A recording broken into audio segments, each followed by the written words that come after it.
Hey guys, আসসালামু আলাইকুম। কেমন আছেন আপনারা সবাই? আশা করছি আপনারা সবাই ভালো আছেন, আমিও ভালো আছি। ঘড়িতে সময় যখন দুপুর 1:43 তখন আমি আছি নাওজোর ফ্লাইওভারের ওপর। আজ আমরা যাচ্ছি কুষ্টিয়া, শেখপাড়া, শ্রীরামপুর, আমার গ্রামের বাড়িতে। তো রাস্তায় কি হয় অনেক কিছু শেয়ার করার চেষ্টা করবো আপনাদের সঙ্গে। আশা করছি শেষ পর্যন্ত আপনারা আমার সঙ্গেই থাকবেন।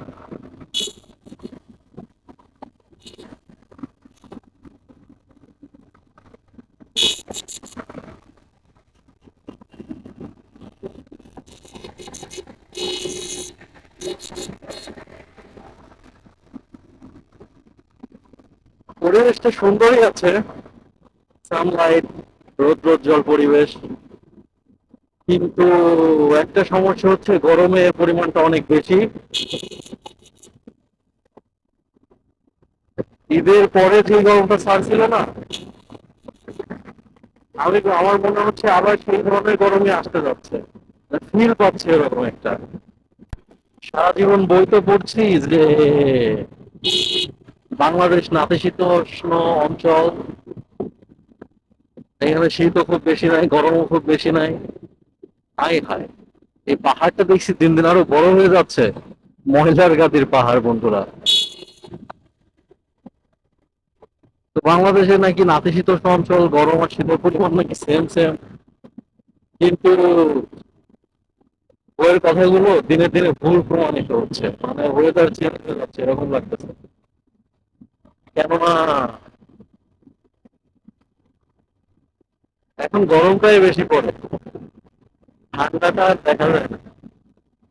তবে শীতকালে কিন্তু সে একটা ঠান্ডা পড়ছিল, যেটা সচরাচর দেখা যায় না।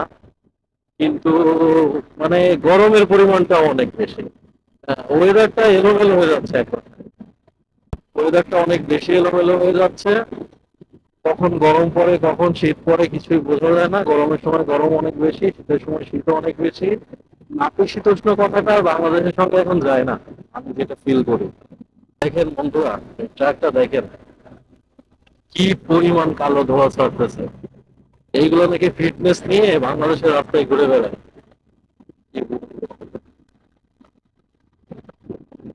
আসলে বাংলাদেশে আইন আছে অনেক, কোন আইনেরই প্রয়োগ নাই। বাংলাদেশে যে পরিমাণ আনফিটনেস গাড়ি চলে, বাস বলেন, কিছু ট্রাক বলেন, পিক আপ বলেন, এত পরিমাণ আনফিটনেস গাড়ি মনে হয় না বিশ্বের আর কোনো দেশে চলে। আসলে সব জায়গায় এত বেশি দুর্নীতি, এটা কি বলবো। টাকা দিলে আর এখন কিছু চেক করা লাগে না, তাতে আপনার কিসের ফিটনেস আর কিসের লাইসেন্স, টাকা দিলে সব পান। লাঞ্চ টাইম শেষ হয়েছে, তো গার্মেন্টস কর্মীরা সবাই এখন যার যার অফিসে হচ্ছে, এই জন্য রাস্তায় মানুষ দেখা যাচ্ছে। তাছাড়া দুপুর বেলা রাস্তাঘাট মোটামুটি ফাঁকাই থাকে বলা যায়। আশা রাখছি নবীনগর পর্যন্ত কোনো জ্যাম খাবো না, রিল্যাক্সে যেতে পারবো, কোনো ধরনের যানজট ছাড়াই।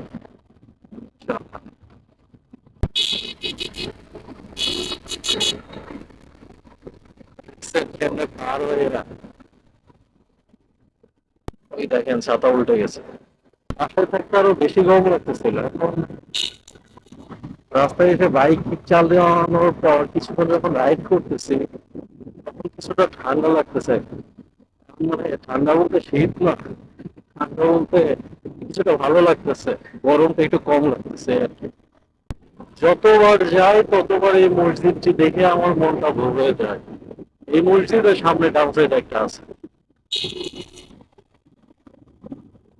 এত জোস এই মসজিদটা, মানে জাস্ট দেখেন একটু লোকটা, কি জোস, তাই না? আর এই যে এই মসজিদটা, এটাও কি জোস। না, আমি যতবার যাই এদিক দিয়ে এই মসজিদ গুলা দেখে আর তাকিয়ে থাকি, এত জোস, আল্লাহর ঘর এত সুন্দর। তো বন্ধুরা, রোদের তাপ কিছুটা কমে যাচ্ছে, মানে আকাশে মেঘলা মেঘলা হচ্ছে হালকা, এই জন্য রোদ একটু ঢেকে যাচ্ছে একটু পর পর। রোদ পড়তেছে বন্ধুরা, শরীরের চামড়া মনে হচ্ছে পুড়ে যাচ্ছে।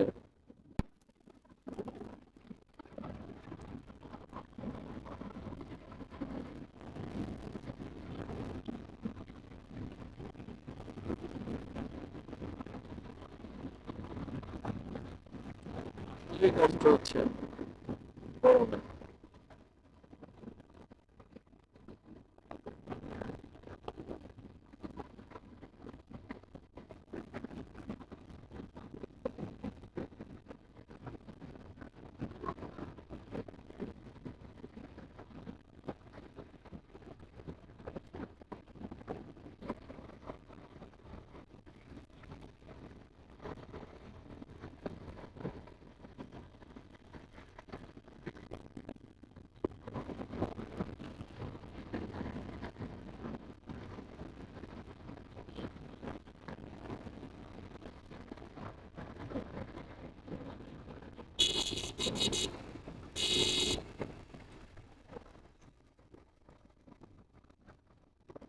বাইক চালাইতে অন্যরকম একটা ফিল আসতেছে, বাইকটা এত মজা লাগতেছে চালাইতে, মানে ওয়াও কি সবুজ, জোস তো। সবসময় বলি না আপনাদের কাছে যে সবুজের থেকে সুন্দর আর কিছু হতে পারে না, আসলে সবুজের থেকে সুন্দর আর কিছু হতে পারে না। যে সবুজ দেখলে প্রাণটা জুড়িয়ে যায়।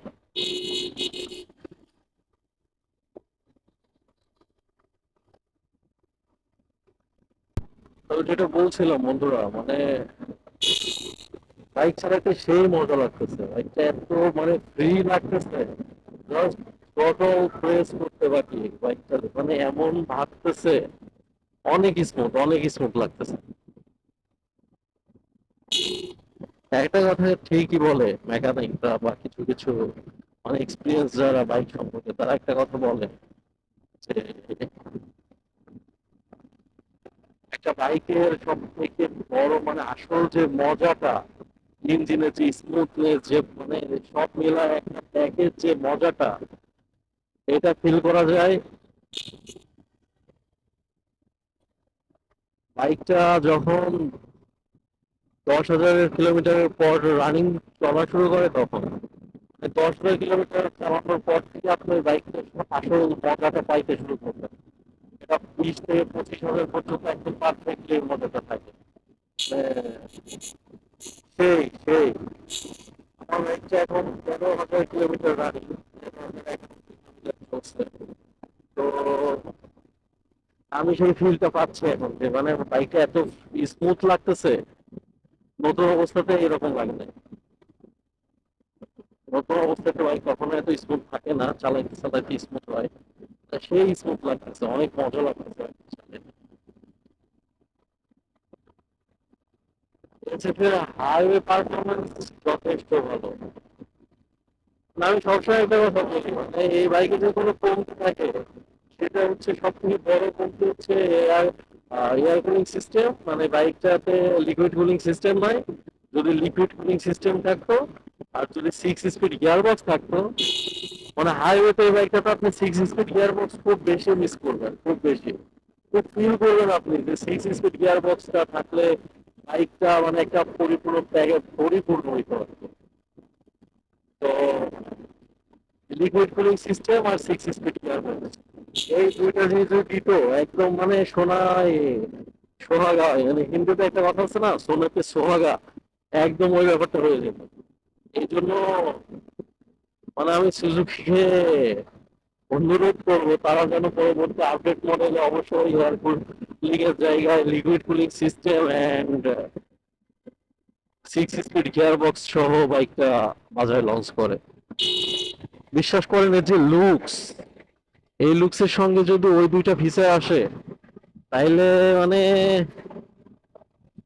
এমনিতেই তো জিক্সার জিক্সার এসে খুব বেশি পরিমাণে সেল হচ্ছে, আরো অনেক বেশি পরিমাণে সেল হবে, মানে এটার বাজার কেউ আর ধরতে পারবে না। বাইকটা যে পরিমাণ স্মুথ চালাইতে, কোনো ভাইব্রেশন ফিল হয় না তেমন একটা, আপনি ভাইব্রেশন বুঝতেই পারবেন না যত স্পিডে চালান না কেন। লুকস বলেন, মানে এ টু জেড একটা বাইকে যাদের থাকা উচিত সব আছে এর মধ্যে, জাস্ট লিকুইড কুলিং সিস্টেম আর 6 স্পিড গিয়ার বক্স, এই দুইটা থাকলে একদম সোনাকে সোহাগা হয়ে যেত। প্রচুর ঘুম ধরতেছে আমার, মানে রাতে ঘুম হয় নাই ঠিক মতো, এত বেশি ঘুম ধরতেছে, ভাষায় মনে করা যায় না, অনেক ঘুম ধরতেছে। কিন্তু ঘুমালে তো চলবে না, যেতে হবে। কোনো রকম কষ্ট করে ফেরিঘাট পর্যন্ত যাইতে পারলে ওইখানে গিয়ে একটু রেস্ট নেওয়া যেত, পানি টানি খাইতাম, একটা কফি খাইতাম, ঘুরতে ঘুরতে যেত। তখন বাইক চালিয়ে মজা হইতাম আরো।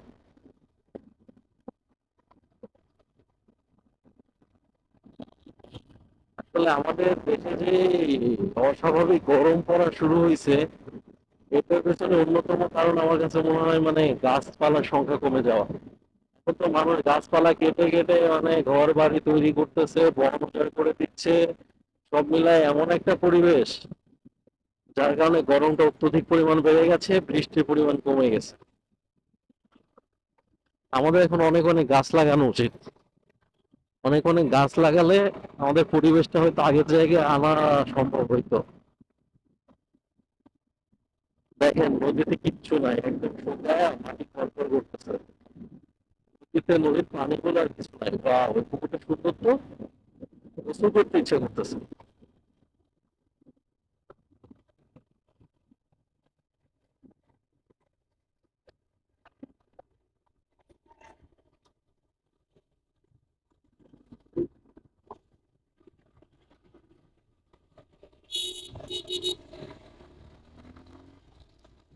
ব্রিজগুলো অনেক বেশি ন্যারো, এত ন্যারো ব্রিজ, দুইটা বাস বা ট্রাক একসঙ্গে আটে না।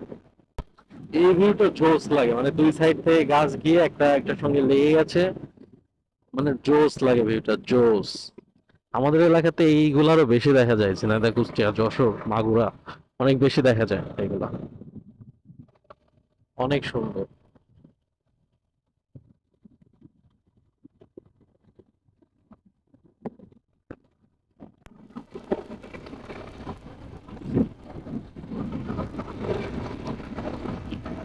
ঘড়িতে সময় যখন 4টা বেজে 58 মিনিট, তখন আমরা চলে এসেছি কুষ্টিয়া কুমারখালী ব্রিজে।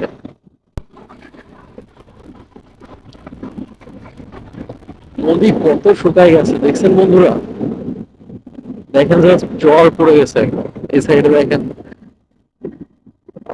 কি পরিষ্কার পানি, মনে হচ্ছে গোসল করে কত মানুষ গোসল করতেছে। ওই যে দেখা যাচ্ছে কিনা জানি না, ওই দেখেন কত মানুষ গোসল করতেছে।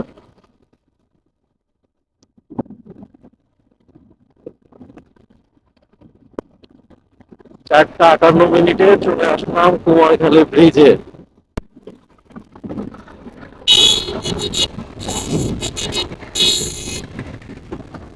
3 ঘন্টারও কম সময় খুঁজতে চলে আসছে গাজীপুর থেকে। আসলে অবিশ্বাস্য ব্যাপার। তো বন্ধুরা, চলে যখন এসেছি, আপনারা তো জানেন কুমারখালী ব্রিজ থেকে আমার বাড়ি খুব একটা বেশি দূরে নয়, সর্বোচ্চ 15 মিনিট সময় লাগতে পারে। তো আর বেশি কথা না বাড়িয়ে ভিডিওটা আজকের মতো এখানেই শেষ করছি।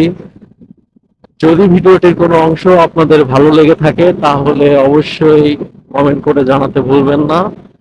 আর চ্যানেলটি অবশ্যই সাবস্ক্রাইব করে দিবেন, পাশে থাকা বেল বাটনটি বাজিয়ে দিবেন যেন আমার আগে পৌঁছে যায় আপনাদের নোটিফিকেশন বারে। তো আজকের মতো এখানেই বিদায় নিচ্ছি। ফিরে আসবো নতুন কোনো বিষয়ে, নতুন কোনো ভিন্ন কোনো ভিডিও নিয়ে। ততদিন পর্যন্ত আমরা সবাই থাকবো ভালো, আমরা থাকবো সুস্থ, আমরা থাকবো সুন্দর। খোদা হাফেজ।